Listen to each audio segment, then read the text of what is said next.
로마서 2장. 바울은 118년에 전하기 시작한 나쁜 소식을 1장에서도 계속 전합니다.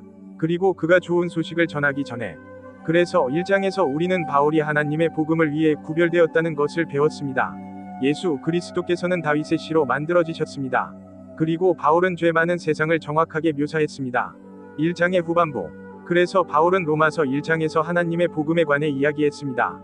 그는 로마서 1장 9절에서 그의 아들의 복음에 관해 말씀하셨고, 로마서 1장 116절에서는 그리스도의 복음에 관해 말씀하셨습니다.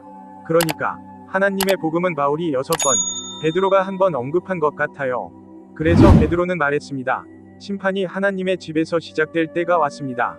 그러므로 그 심판은 7년간의 환난이며, 하나님의 집은 이스라엘의 집입니다. 그리고 이 일이 먼저 우리에게서 시작된다면 하나님의 복음에 순종하지 않는 자들의 마지막은 어떠하겠습니까? 그들은 영원한 저주를 받게 될 것입니다. 하나님의 복음에 순종하지 않는 자들의 최후는 이러합니다. 그러므로 하나님의 복음은 하나님께서 구속자를 보내실 것이라는 기본 정보입니다. 그럼 계속해보죠. 좋아요. 여기로 가보죠. 피터의 그룹은 그리스도의 몸이 아닙니다. 그들은 주 그리스도의 몸에 속하지 않습니다. 예수께서 말씀하셨습니다. 온유한 자들은 복이 있나니 그들이 땅을 기업으로 받을 것이며, 마태복음 5장 5절. 그리고 그리스도께서 말씀하셨다. 작은 무리야, 두려워하지 마라. 그는 그들을 작은 무리라고 불렀습니다. 내 아버지께서는 너에게 왕국을 주는 것을 기뻐하시느니라. 누가복음 12장 32절에 그러니까 피터의 일행은 땅을 상속받게 될 거예요. 바울은 하늘에 살게 될 무리에게 또 다른 사역을 했는데, 그 이유는 그리스도께서 두 가지 사역을 가지고 계시기 때문입니다. 하나는 지상의 신자들인 베드로의 무리를 위한 사역이고, 다른 하나는 하늘에 사는 신자들인 바울의 무리를 위한 사역입니다. 그러므로 그리스도께서는 한 번이 십자가로 두 무리를 구원하셔서 그들에게 성령을 불어넣으셨습니다. 그러므로 하나님의 나라는 하늘과 땅으로 이루어져 있습니다. 그리고 1장에서 하나님께서는 이렇게 말씀하셨습니다. 세상이 창조된 이래로 하나님의 보이지 않는 것들은 분명히 보여 만들어진 것들을 통해 알려지게 되었습니다. 심지어 그의 영원한 능력과 신성까지도. 그러므로 창조물은 하나님에 대하여 말하고 있으므로 그들은 변명할 수 없으며, 하나님이 계시다는 것을 알고 있다는 것을 압니다. 로마서 1장 20절에 성경의 하나님은 우리가 생각하는 하나님이 아닙니다. 그는 자신이 말하는 그 사람이에요. 그러므로 이제 로마서 1장 20절에서 변명할 수 없는 사실을 보십시오. 이제 로마서 2장 1절에서 그는 그러므로 라고 말할 것입니다. 그러므로 우리가 곧 보게 되겠지만, 여러분이 아는 모든 사람이 하나님의 기준에 도달할 수 있는 것은 아니면 1장에 나열된 모든 죄악 때문에 여러분은 변명할 수 없고 변명할 수 없습니다. 죄송합니다. 오, 사람이여, 너는 변명할 수 없구나. 그러니까 그가 맙소사라고 말할 때 그는 인류를 뜻하는 거예요. 그러니까 그는 남성과 여성 모두에 관해 말하고 있는 거예요. 둘 다 유대인이에요. 이 부분은 유대인을 대표합니다. 그리고 여기 있는 이 여자는 이방인을 상징하는데 그들은 높은 기준에 부응할 수 없습니다. 아니면 10계명의 율법을 아시죠? 그러면 잠깐 10계명을 살펴보고 그 내용을 살펴보겠습니다. 너는 다른 신을 섬기지 말라. 절할 만한 조각상을 만들지 마라. 제 이름을 헛되이 부르지 마십시오. 안식일은 거룩한 날로 거룩하게 지켜야 합니다. 아버지와 어머니를 공경하라. 죽이지 마라. 간음하지 마십시오. 도둑질하지 마세요. 거짓 증언하지 마십시오. 다른 사람에 대해 거짓말을 하다. 다른 사람의 소유물을 원하지 마세요. 그렇다면 잃어버린 사람들은 사탄의 영향을 받는 아담 안에 있는 셈이군요. 구원받은 사람들은 그리스도께서 우리 죄를 위해 죽으시고 장사 지내시고 부활하신 것을 믿었습니다. 그리고 하나님께서 그 유대인이나 이방인의 마음을 보시고 그들이 바울이 전파한 복음을 신뢰한다는 것을 보실 때 그들은 하나님 아들의 영을 받을 것입니다. 로마서 3장 19절부터 20절까지 온 세상이 하나님 앞에서 유죄하다고 말씀하셨습니다. 율법으로는 죄를 알게 됩니다. 그러므로 율법의 목적은 우리가 지켜야 할 것이 아니라 우리에게 구주가 필요하다는 것을 깨닫는 데 도움이 될 것입니다. 아담의 경우와 마찬가지로 모든 사람이 죽습니다. 그들은 모두 지옥에 갈 것이다. 그와 마찬가지로 그리스도 안에서 모든 사람이 살아날 것입니다. 고린도전서 15장 22절에 그러니까요. 당신은 길을 잃고 싶지 않을 겁니다. 당신은 구원받고 싶어 합니다. 당신은 그리스도 안에 있기를 원합니다. 좋아요. 그럼 계속해 보겠습니다. 좋아요. 그러므로 오 사람이여, 너는 변명할 수 없느니라. 남자든 여자든 유대인이든 이방인이든 누구든지 판단하는 사람이 되어라. 네가 다른 사람을 판단하는 것은 곧 네가 내 자신을 정죄하는 것이니라. 당신이 다른 사람을 판단하는 것과 똑같은 잘못된 일을 하는 것은 당신이 다른 사람을 판단하는 것과 똑같은 잘못된 일을 하는 것과 마찬가지다. 그러나 우리는 이런 일을 행하는 자들에게는 하나님의 심판이 진리에 따라 내려질 것이라고 확신합니다. 그러므로 하나님께서는 이런 일에 대하여 공의로 심판하실 것입니다. 1장에 나열된 것들이 있나요? 오 사람이여, 그런 일을 행하는 자들을 판단하고 똑같은 일을 행하는 너는 하나님의 심판을 피할 줄로 생각하느냐? 그러면 이 인간은 다른 사람의 잘못을 판단하기 때문에 하나님의 심판을 피할 수 있다고 생각합니까? 우리는 다른 사람의 결점을 보는 것을 싫어합니다. 왜냐하면 그것들은 사실 우리의 결점이기 때문입니다. 좋아요. 우리는 다른 사람에게서 우리 자신의 결점을 보는 것을 싫어합니다. 다른 표현으로는 이렇게 표현할 수 있겠습니다. 혹은 너는 하나님의 선하심을 알지 못하고 그의 인자하심과 관용하심과 오래 참으심의 풍성함을 멸시하느냐? 하나님의 선하심이 너를 회개로 인도함을 알지 못하느니라. 그래서 죄인을 멸망시키지 않으시는 것이 하나님의 선하심의 부요함입니다. 하지만 아시다시피 판단을 참거나 미루고 오랫동안 고통을 겪음으로써 사람들이 정신을 차리고 구주를 믿게 하는 것입니다.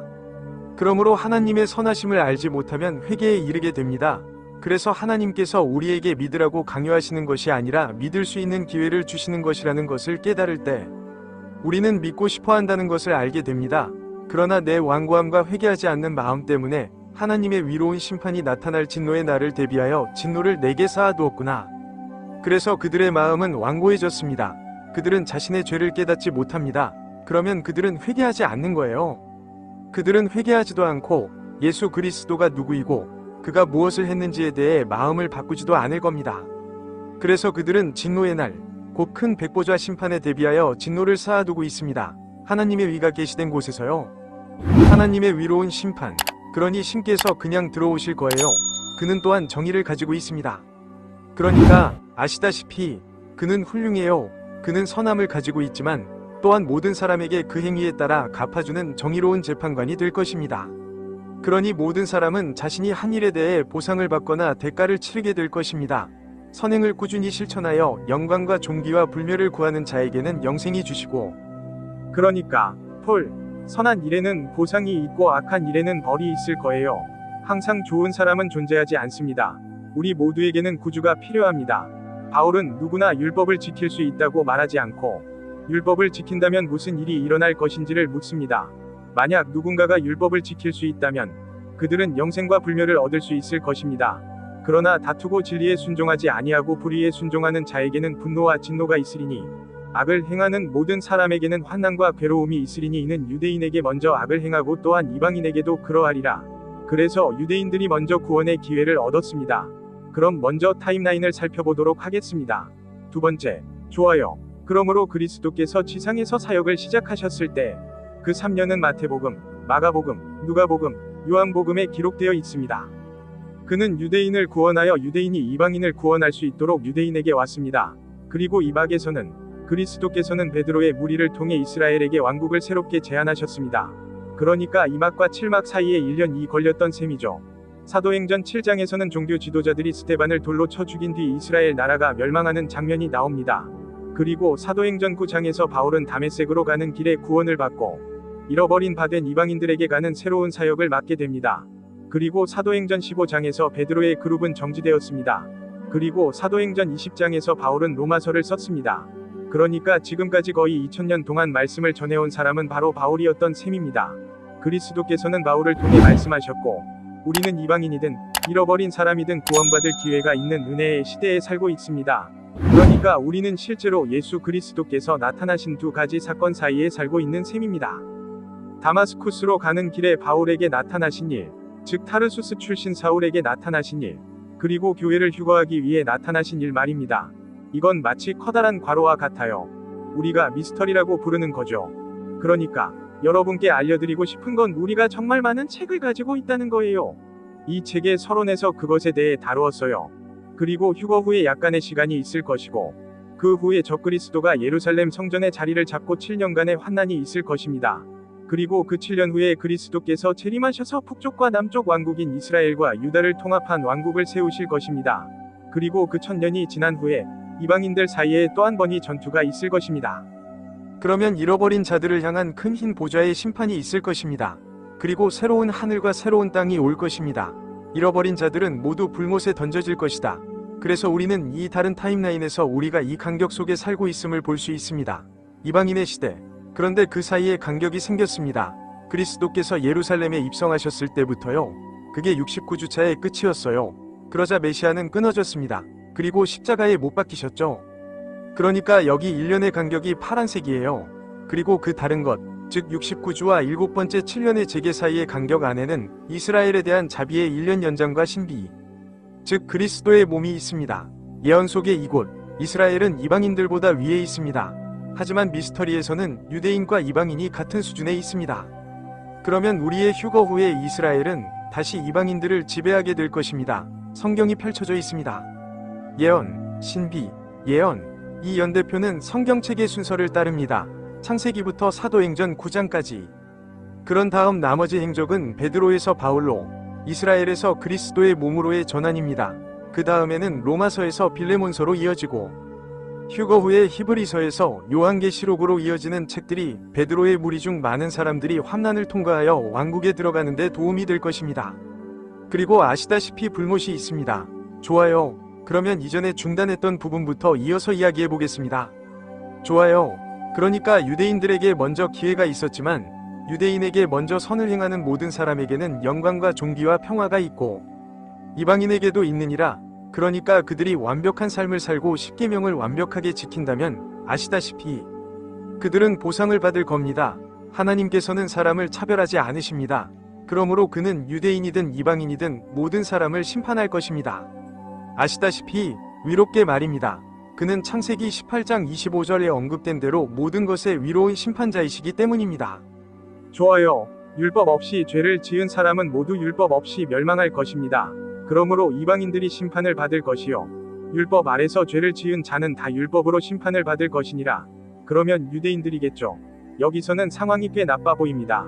아시다시피 이방인들이 죄를 지을 것이고 유대인들도 죄를 지을 것입니다. 이제 괄호가 나오는 것을 주목하세요. 그러니 괄호 전체를 건너뛰고 괄호가 끝나는 곳까지 내려가 보겠습니다. 그래서 끝은 이렇습니다. 법에 따라 심판을 받을 것이다. 제가 전한 복음에 따라 하나님께서 예수 그리스도를 통하여 사람들의 은밀한 것을 심판하실 그날에 로마서 2장 16절에 그러므로 하나님께서 사람들의 비밀을 심판하실 날이 올 것입니다. 그것은 예수 그리스도께서 행하시는 큰 백보좌 심판이 될 것입니다. 제 복음에 따르면 이것이 바울의 복음이에요. 그렇다면 바울의 복음은 무엇이었을까요? 그것은 믿음으로 위롭게 되는 것입니다. 그래서 저는 내 인생을 엉망으로 만들었습니다. 그리고 어느 날 저는 믿었습니다. 그리고 내가 믿었을 때 저는 예수 그리스도의 위로움을 받았습니다. 그의 위로움, 그의 하나님께서 그를 우리를 대신하여 죄로 삼으신 것은 우리가 그 안에서 하나님의 위가 되게 하려 하심이니라. 고린도후서 5장 21절에 그래서 저는 그분의 위로움뿐만 아니라 그분의 영과 생명을 받았습니다. 그래서 저는 말하자면 어린 양의 생명책에 들어가게 됐습니다. 그러므로 그리스도의 생명을 가진 사람은 누구나 다 그렇습니다. 아시다시피 대백보좌 심판 때 그들은 대백보좌 심판을 받지도 않을 겁니다. 왜냐하면 그들에게는 그리스도의 생명이 있기 때문입니다.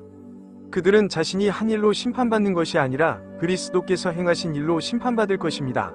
그러면 이제 괄호 안을 살펴보겠습니다. 율법을 듣는 자가 하나님 앞에서 위로운 것이 아니요 오직 율법을 행하는 자라야 위롭다 하심을 얻을 것이니라. 그러니까 당신은 단지 십계명만을 들을 수는 없는 거군요. 당신은 항상 끊임없이 완벽하게 그것을 해야 합니다. 율법이 없는 이방인들이 본성상 율법에 포함된 일을 행할 때 율법이 없는 이 사람들은 자기 자신에게 율법이 됩니다. 예를 들어 이방인들은 가끔 도둑질을 하지 않았는데 이는 율법의 행위가 그들의 마음에 기록되어 있음을 보여줍니다. 그러므로 율법의 행위, 무엇이 옳고 그른지 아는 것은 그들의 마음속에 있으며 그들의 양심도 증거합니다. 그래서 그들이 옳은 일을 하고 있는지 그른 일을 하고 있는지 판단하는 데 도움이 되는 내면의 측정기가 또한 그들의 생각을 증언하며 그러는 동안 서로를 비난하거나 변명합니다. 그러니까 아시다시피 그들은 저는 그 가게에서 사탕을 훔쳤어요 라고 말할 수도 있고 아니면 그렇게 나쁘지 않았어요 라고 말할 수도 있죠. 사실 도둑질은 아니었습니다. 아시다시피 그건 오히려 상점에서 도둑질하는 것과 비슷했어요. 그러니까 그들은 비난하는 것과 변명하는 것 모두 죄책감을 나타내기 때문에 자신을 변명하는 겁니다. 그러므로 이방인들은 죄가 있습니다. 죄인들은 자신의 비참함을 모른다. 오늘날 은혜의 시대에는 유대인과 이방인 모두 그리스도의 몸으로 구원받아야 합니다. 좋습니다. 그러면 다시 말씀드리지만 제 복음에 따라 하나님께서 예수 그리스도를 통하여 사람들의 은밀한 것을 심판하실 날은 큰 백보자 심판입니다. 좋아요. 그럼 계속해 보겠습니다. 괜찮은 저는 우리 모두가 그리스도를 위해 존재해야 하며 하나님께서는 우리에 대해 모든 것을 아신다는 것을 말씀드리고 싶습니다. 하나님의 말씀은 살아있고 활력이 있으며 어떤 날카로운 검보다도 예리하여 혼과 영과 관절과 골수를 가르기까지 하며 마음의 생각과 뜻을 분별합니다. 그러므로 하나님의 말씀은 우리 생각과 우리 마음의 의도를 아십니다. 그의 눈앞에 나타나지 않는 피조물이 하나도 없습니다. 그러나 모든 것은 우리가 상관해야 할 분의 눈에는 벌거벗고 드러납니다. 그것은 히브리서 4장 12절과 13절에 나와 있습니다. 그러므로 신은 우리의 생각과 의도를 모두 아십니다. 그는 우리에 대해 모든 것을 알고 있습니다. 우리는 그에게 아무것도 숨길 수 없습니다. 좋아요. 보라, 너는 율법의 유대인이라 불리우고 율법을 어기는 자니라. 그래서 그들은 율법에 의지하거나 신뢰하는 것입니다. 왜냐하면 그들은 하나님께서 율법을 주셨고 하나님을 자랑스러워한다는 사실에 감명을 받았기 때문입니다. 그래서 그들은 그것을 자랑스러워합니다. 하지만 그것은 그들을 구원하지 못할 것입니다. 그들이 아브라함의 육적 후손으로 태어났고 그의 뜻을 알고 더 나은 것, 즉 율법에서 가르쳐진 율법을 승인한다는 사실만으로 말입니다. 그러므로 그들은 옳은 것과 그른 것을 알고 당신이 눈먼 자의 인도자요, 어둠 속에 있는 자의 빛이며 어리석은 자의 교사요, 어린아이들의 선생님인 줄 확신합니다. 그는 율법에 있는 지식과 진리의 모형을 가지고 있습니다. 그래서 그들은 겉모습은 있고 지식이 있는 것처럼 보이지만 영이 없기 때문에 아무런 능력도 없습니다. 그러니까 그들은 정말 타락한 놈들이라는 거야. 그들에게는 그것이 부족해요. 그러면 여기서 무슨 일이 일어나고 있는지 살펴보겠습니다. 1장에서 타락한 정신에 관해 이야기했던 걸 기억하시나요? 예레미야 6장 30절에 따르면 사람들은 그들을 버림받은 은이라고 부를 것입니다. 이는 주께서 그들을 버리셨기 때문입니다. 그러므로 누구든지 하나님 아들의 영이 없으면 버림받고 생명을 얻지 못하게 될 것입니다. 그래서 유대인들은 아마도 유대인들인 듯 저와 같은 이방인들에게 이렇게 말했습니다. 너희도 알다시피 우리가 너희에게 말하겠노라. 우리가 너희의 선생님이 될 것이다. 당신은 눈이 멀어 있어요. 우리는 무슨 일이 일어나고 있는지 이런저런 것들을 알고 있습니다. 그들은 이방인들을 가르치고 있다고 생각했습니다. 그러므로 이제 또 다른 것을 가르쳐 주겠습니다. 그는 유대인들에 관해 이야기하고 있습니다. 너는 스스로 가르치지 아니하느니라. 좋아요. 그가 17절에서 말했듯이 너는 유대인이라 불린다고 하셨죠. 그리고 이 절에서 바울은 이렇게 말합니다.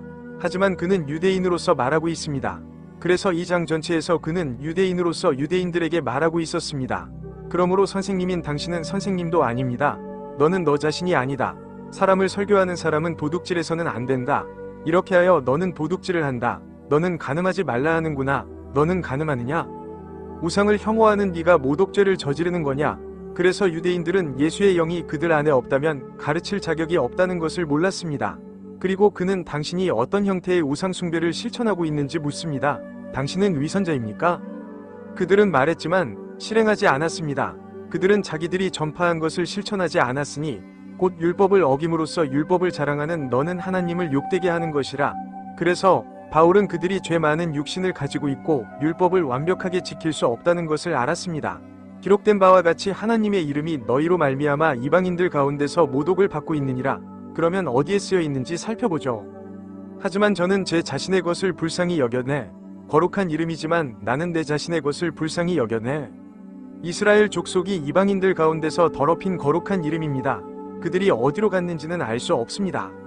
그러므로 이스라엘 족속에게 이르기를 주 여호와의 말씀이 이러하니 이스라엘 족속아 내가 이 일을 행함은 너희를 위함이 아니요 오직 너희가 이방인 가운데서 더럽힌 내 거룩한 이름을 위함이라 하였느니라. 에스겔 36장 21절과 22절. 그리고 예수 그리스도께서 심판자가 되실 것이라는 것을 보여주는 몇 구절을 더 말씀드리겠습니다. 바울은 사도행전 17장에서 그렇게 말했습니다. 그들은 회개해야 할 곳에 있었습니다. 왜냐하면 하나님께서는 자신이 정하신 사람으로 하여금 정의로서 세상을 심판할 날을 정하셨기 때문입니다. 그분은 이 날을 통해 그를 죽은 자 가운데서 살리셨다는 확신을 모든 사람에게 주셨습니다. 17막은 이것으로 끝났습니다. 그리고 요한은 말했습니다. 요한의 책은 아버지께서 아무도 심판하지 않으시고 심판을 모두 아들에게 맡기셨다는 것입니다. 예수께서 그렇게 말씀하셨어요. 좋습니다. 계속해 보겠습니다. 할례를 위해서 당신이 율법을 지키면 참으로 이롭습니다. 그러나 네가 율법을 어기면 내 할례는 할례받지 않은 것이 됩니다. 그러므로 할례는 하나님께서 아브라함과 맺으신 언약의 표징입니다. 이 권리는 예언에 있어서 유대인과 이방인을 분리하였고 육체에 대한 죽음을 의미하였습니다. 그런즉 할례받지 아니한 이방인이 율법의 위를 지키면 그의 할례받지 아니한 것이 할례로 여겨지지 아니하겠느냐. 그러므로 이방인이 율법을 지킬 수 있는 유일한 방법은 그들 안에 하나님 아들의 영이 있는 경우뿐입니다. 그렇더라도 우리는 여전히 죄 많은 육체를 가지고 있으며 그것은 일관성을 유지할 수 없습니다. 그는 표면적으로는 유대인이지만 사실은 유대인이 아니기 때문입니다. 좋아요. 그냥 말씀드리자면 범법이란 선을 넘는 것을 뜻합니다. 당신은 법의 선을 넘었습니다. 당신은 법에서 정한 범위를 벗어났습니까? 그는 표면적으로는 유대인이지만 사실은 유대인이 아니기 때문입니다. 아시다시피 육신의 외적인 할례를 말합니다. 할례는 육신의 외적으로 행하는 할례가 아니요 오직 내적으로 유대인인 사람이 유대인이며 할례는 영에 따라 마음에 행하는 할례요 모세의 율법 문자에 따라 행하는 할례가 아니니 칭찬은 사람에게서가 아니요 오직 하나님에게서니라. 이것으로 로마서 2장이 끝났습니다. 그래서 바울은 유대인들이 자신의 죄악된 상태를 깨닫고 그리스도의 몸으로 구원받을 수 있도록 돕고자 했습니다. 빌립보서 3장 3절은 그리스도의 몸이 영적으로 할례를 받았다는 것에 대해 이야기합니다. 이 법은 유대인들의 책임을 더욱 강화했습니다. 진정한 유대인은 믿음으로 마음과 생각을 내적으로 바꾸고 하나님을 신뢰하는 사람입니다. 바울의 복음을 믿었습니다. 단지 육체적으로 율법의 문자만을 지킨 사람이 아니었습니다. 그러므로 그가 바울의 복음을 믿는다면 그는 그리스도의 몸의 일원이 될 것입니다. 그리고 바울은 우리에 대하여 이렇게 말했습니다. 누가 천국에 가서 영원한 삶을 살 수 있을까요? 우리는 하나님을 영으로 경배하고 그리스도 예수 안에서 기뻐하며 육신에 위지하지 않는 할례받은 사람들입니다. 빌립보서 3장 3절. 그러므로 우리의 할례는 영적인 것, 오직 영적인 것뿐입니다. 왜냐하면 우리가 우리 안에 그리스도의 생명, 곧 그분의 위로움, 그분의 영을 받았기 때문입니다. 그러므로 그리스도의 몸은 유대인과 이방인으로 이루어져 있습니다. 좋아요. 그러니까 히브리인은 인종적으로 이스라엘 사람이라는 뜻이에요. 그들은 국적에 따라, 그리고 종교는 유대인이에요. 그래서 유대교에서는 예수 그리스도가 아직 오지 않았다고 믿습니다. 다니엘의 타임라인에 따르면 메시아 유대교는 그렇다고 믿습니다. 그리고 바울의 기독교가 지금 일어나고 있는 일입니다. 알겠습니다. 제가 직접 간판을 만들었지만 똑같습니다. 그러면 구원받기 위해서는 무엇을 믿어야 할까요? 우리는 복음을 믿을 때 용서받습니다. 가장 간결한 방법은 고린도전서 15장 3절과 4절입니다. 만일 어떤 사람이 그리스도께서 행하신 일을 믿는다면 그는 그리스도의 행위에 따라 심판을 받을 것입니다. 그러나 어떤 사람이 그리스도를 믿지 않으면 그는 그리스도의 심판대에서 자신의 행위에 따라 심판을 받게 됩니다. 그러므로 우리는 그리스도께서 우리 죄를 위해 죽으셨고 그 무덤에 묻히셨으며 사흘 만에 다시 살아나셨다는 것을 믿어야 합니다. 성경에 따르면요. 용서받으려면 우리는 예수 그리스도를 믿어야 합니다. 그리고 복음은 고린도전서 15장 3절과 4절입니다. 믿으십시오. 제가 받은 것을 먼저 여러분에게 전했습니다. 그러므로 바울이 그리스도로부터 받은 것을 고린도인들에게 전한 것이 바로 이것이었습니다. 그는 선지자이자 사도였습니다. 그리스도께서는 성경에 따라 신비롭게 우리의 죄를 위해 죽으셨고 신비롭게도 그녀의 죄를 위해 죽으셨으며 성경에 따라 장사 지낸 후 사흘 만에 다시 살아나셨다는 것입니다. 고린도전서 15장 3절과 4절을 보면 주 예수 그리스도를 믿으면 구원을 받을 것이라고 했습니다. 사도행전 16장 31절에 자신을 믿지 마세요. 그래서 우리는 여러분을 도울 수 있는 몇 권의 책을 준비했습니다. 바울 서신에 대한 학습 안내서가 있었는데 이제는 컬러로만 나옵니다. 잠시 동안은 흑백으로 보관했는데 이 파란색 페이지가 빨간색 페이지와 어떻게 다른지 보이시나요? 파란색 페이지는 로마인, 즉 빌레몬에게 보내는 지시서이고 빨간색 페이지는 이스라엘, 즉 지상의 신자들에게 보내는 지시서입니다. 예언 속에 유대인과 이방인, 그래서 하나님의 왕국은 다음과 같이 구성되어 있습니다. 아시죠? 땅과 하늘, 그 두 영역이요. 여러분에게 큰 도움이 될 수 있는 또 다른 책은 하나님의 비밀입니다. 이 책은 진리의 말씀을 올바르게 나누는 방법에 대한 그림을 곁들인 입문서입니다. 저희의 모든 책은 아마존에서 판매됩니다. 우리의 웹사이트는 marianmanly.com입니다. 통신 유튜브 채널 살베이션 라이틀리 디비딩 앤드 더 랩처. 우리의 영상에도 그런 내용이 담겨 있습니다. 좋아요를 눌러주시고 공유해 주시고 구독해 주세요. 우리는 바울의 모든 편지를 누구나 쉽게 보고 이해할 수 있는 방식으로 살펴보겠습니다. 이것이 여러분 모두에게 축복이 되기를 바랍니다. 시청해 주셔서 감사합니다. 신이 축복이 있기를.